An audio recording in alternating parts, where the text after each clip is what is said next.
ولا ضمائر هوت من العلم بك حتى صارت خاشب ولا جوار سعت لا أوطان تعبدك تاب وأشارت باستغفارك مذنب ما كذا الظن بك ولا أخبرنا بفضلك غابك يا كريم يا رب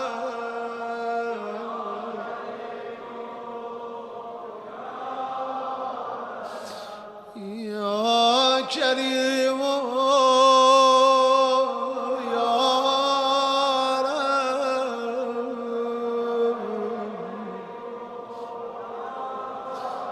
ولا أخبرنا بفضلك عنك يا كريم يا ربي وأنت تعلم ضعفي القليل من بلاء الدنيا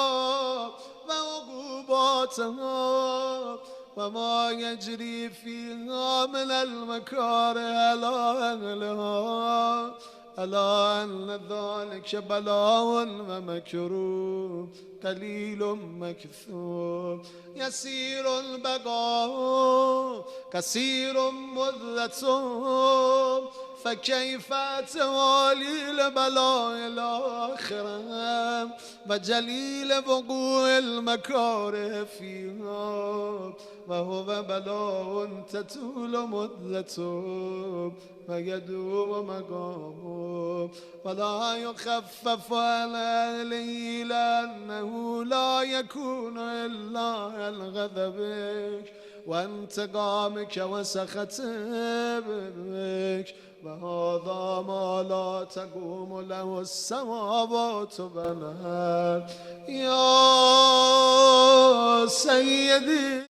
فكيف لي وأنا عبدك الضعيف الذليل الحقير المسكين المستكين يا إلهي وربي وسيدي ومولاي